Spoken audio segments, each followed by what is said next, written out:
ಹಲಸಿನ ಹಣ್ಣು ಉಪಯೋಗಿಸ್ಕೊಂಡು ಹಲಸಿನ ಹಣ್ಣು ದೋಸೆ ಮಾಡೋಣ. ನಾರ್ಮಲ್ ದೋಸೆ ಥರನೇ ಇದು ದೋಸೆ ಕೂಡ ಗರಿ ಗರಿಯಾಗಿ ಬರುತ್ತೆ.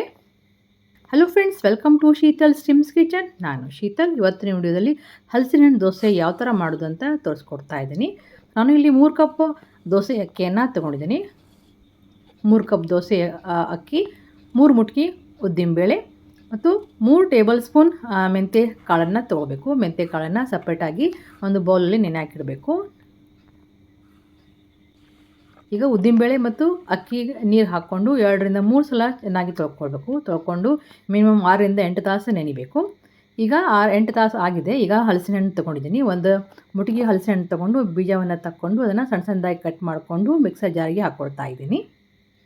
ಮೊದಲೇ ನೆನೆಸಿದ ಮೆಂತ್ಯೆಗೆ ಅಕ್ಕಿ ಉದ್ದಿನಬೇಳೆ ಹಾಕ್ಕೊಳ್ಬೇಕು. 3 ಕಪ್ ಅಕ್ಕಿ ತೊಗೊಂಡ್ರೆ 3 ಮುಟ್ಟಿಗೆ ಅನ್ನ ತೊಗೊಂಡಿದ್ದೀನಿ. ಸೊ ಅನ್ನ ಮತ್ತು ನೀರು ಹಾಕ್ಕೊಂಡು ಇದನ್ನು ಮಿಕ್ಸರ್ ಗ್ರೈಂಡ್ ಮಾಡ್ಕೊಳ್ಬೇಕು. ಸೊ ಉಳಿದ ಅಕ್ಕಿ ಅನ್ನವನ್ನು ಹಾಕ್ಕೊಂಡು ಮಿಕ್ಸರ್ ಗ್ರೈಂಡ್ ಮಾಡ್ಕೊಳ್ತಾ ಇದ್ದೀನಿ. ಸೊ ಹಿಟ್ಟು ಚೆನ್ನಾಗಿ ಮಿಕ್ಸರ್ ಆಗಿದೆ. ಈಗ ಇದನ್ನು 10ರಿಂದ 12 ತಾಸು ಈ ಒಂದು ದೋಸೆ ಹಿಟ್ಟು ನೆನಿಬೇಕು. ಈಗ ಚೆನ್ನಾಗಿ ಕಲಿಸ್ಕೊಂಡು ಹದವನ್ನು ಚೆಕ್ ಮಾಡ್ಕೊಳ್ಬೇಕು. ಆಮೇಲೆ ರುಚಿಗೆ ತಕ್ಕಷ್ಟು ಉಪ್ಪು ಹಾಕ್ಕೊಂಡು ಹಿಟ್ಟನ್ನು ಕಲಿಸ್ಕೊಂಡು ಇಟ್ಕೊಳ್ಬೇಕು. 10ರಿಂದ 12 ತಾಸು ಆದಮೇಲೆ ಹಿಟ್ಟು ಚೆನ್ನಾಗಿ ಒಬ್ಬಿರುತ್ತೆ. ನೀವು ಕೂಡ ಒಂದ್ಸಲ ಟ್ರೈ ಮಾಡಿ ಯಾವ ಥರ ಬಂತು ಅಂತ ಕಮೆಂಟ್ ಮಾಡಿ ತಿಳಿಸಿ. ಹಲಸಿನ ಹಣ್ಣು ದೋಸೆ ಇರೋದ್ರಿಂದ ಕೊಬ್ಬರಿ ಚಟ್ನಿಯನ್ನು ಸ್ವಲ್ಪ ಖಾರವಾಗಿ ಮಾಡಬೇಕು. ನಾನು ಇಲ್ಲಿ 4 ಹಸಿಮೆಣಸಿನ್ಕಾಯಿನ ತೊಗೊಂಡಿದ್ದೀನಿ. ನಿಮ್ಗೆ ಎಷ್ಟು ಬೇಕು ನೀವು ಅಷ್ಟು ತೊಗೊಳ್ಳಿ. ಸ್ವಲ್ಪ ಎಣ್ಣೆ, ಹಸಿಮೆಣಸಿನ್ಕಾಯಿ ಮತ್ತು ಕರಿಬೇವು ಹಾಕ್ಕೊಂಡು ಇದನ್ನ ಹುರ್ಕೊಳ್ಬೇಕು. ಸೊ ಕರಿಬೇವು ಚೆನ್ನಾಗಿ ಹುರ್ಕೊಂಡಾಗಿದೆ. ಈಗ ಇದನ್ನು ಮಿಕ್ಸರ್ ಜಾರಿಗೆ ಹಾಕ್ಕೊಳ್ತಾ ಇದ್ದೀನಿ. ಅರ್ಧ ಇಂಚ್ ಶುಂಠಿಯನ್ನು ಸಿಪ್ಪೆಯನ್ನು ತಗೊಂಡು ಹಾಕ್ಕೊಳ್ಬೇಕು. ಇಲ್ಲಿ ಅರ್ಧ ಕಪ್ ಪುಟಾಣಿ, 1 ಕಪ್ ಹಸಿ ಕೊಬ್ಬರಿಯನ್ನು ಸಣ್ಣ ಸಣ್ಣದಾಗಿ ಕಟ್ ಮಾಡಿ ಹಾಕ್ಕೊಳ್ತಾ ಇದ್ದೀನಿ. ಮತ್ತು ಕೊನೆಯದಾಗಿ ಕೊತ್ತಂಬರಿ ಸೊಪ್ಪು ಮತ್ತು ರುಚಿಗೆ ತಕ್ಕಷ್ಟು ಉಪ್ಪು ಹಾಕ್ಕೊಂಡು ಮಿಕ್ಸರ್ ಮಾಡ್ಕೊಳ್ಬೇಕು. ಒಂದು ಸ್ವಲ್ಪ ಮಿಕ್ಸರ್ ಮಾಡಿಕೊಂಡು ಆಮೇಲೆ ನೀರು ನೋಡಿಕೊಂಡು ಹಾಕ್ಕೊಂಡು ಮತ್ತು ಪುನಃ ಮಿಕ್ಸರ್ ಮಾಡ್ಕೊಳ್ಬೇಕು. ಸೊ ಈ ಕೊಬ್ಬರಿ ಚಟ್ನಿ ರೆಡಿಯಾಗಿದೆ. ಈ ಕೊಬ್ಬರಿ ಚಟ್ನಿಗೆ ಒಗ್ಗರಣೆ ಮಾಡ್ಕೊಳ್ಳೋಣ. ಒಗ್ಗರಣೆ ಹಾಕ್ಕೊಂಡ್ರೆ ಕೊಬ್ಬರಿ ಚಟ್ನಿ ಭಾಳ ಟೇಸ್ಟಿಯಾಗಿರುತ್ತೆ. ಒಂದು ಸಣ್ಣ ಬಾಣಲೆಯಲ್ಲಿ ಒಂದು ಅರ್ಧ ಟೀ ಸ್ಪೂನ್ ಎಣ್ಣೆ ಹಾಕ್ಕೊಳ್ಬೇಕು.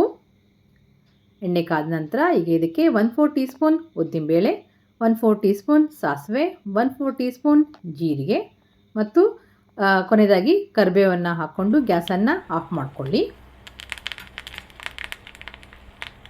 ಕೊಬ್ಬರಿ ಚಟ್ನಿಗೆ ಒಗ್ಗರಣೆ ಹಾಕ್ಕೊಂಡ್ರೆ ಭಾಳ ಟೇಸ್ಟಿಯಾಗಿರುತ್ತೆ. ಸೊ ಈಗ ಕೊಬ್ಬರಿ ಚಟ್ನಿ ರೆಡಿಯಾಗಿದೆ. ಈಗ ದೋಸೆಯನ್ನು ಮಾಡ್ಕೊಳ್ಳೋಣ. ಸೊ ಗ್ಯಾಸನ್ನು ಆನ್ ಮಾಡಿಕೊಂಡು ತವವನ್ನು ಕಾಯಲಿಕ್ಕೆ ಇಡಬೇಕು. ತವ ಕಾದ ನಂತರ ಸ್ವಲ್ಪ ನೀರು ಹಾಕಿ ಈ ಥರ ಸ್ಪ್ರೇ ಮಾಡ್ಕೊಳ್ಳಿ. ಈಗ ಅರ್ಧ ಸ್ಪೂನ್ ಹಿಟ್ಟು ಹಾಕ್ಕೊಂಡು ಸಕಾಸಾಗಿ ಎಲ್ಲ ಕಡೆ ಸ್ಪ್ರೆಡ್ ಮಾಡ್ತಾ ಹೋಗಿ. ನಾರ್ಮಲ್ ದೋಸೆ ಹಿಟ್ಟು ಥರನೇ ಹಲಸಿನ ಹಣ್ಣು ದೋಸೆ ಕೂಡ ಗರಿ ಗರಿಯಾಗಿ ಬರುತ್ತೆ. ಸ್ವಲ್ಪ ಎಣ್ಣೆ ಹಾಕ್ಕೊಳ್ಬೇಕು. ಎಣ್ಣೆ ಹಾಕ್ಕೊಂಡು 2 ಕಡೆ ಬೇಯಿಸಿದ್ರೆ ದೋಸೆ ಆಗುತ್ತೆ. ಸೊ ನೀವು ವಿಡಿಯೋದಲ್ಲಿ ನೋಡ್ತಾ ಇರ್ಬೋದು ದೋಸೆ ಗರಿ ಗರಿಯಾಗಿ ಬರ್ತಾ ಇದೆ. ನೀವು ಕೂಡ ಒಂದ್ಸಲ ಹಲಸಿನ ಹಣ್ಣು ದೋಸೆ ಮಾಡಿ ನೋಡಿ.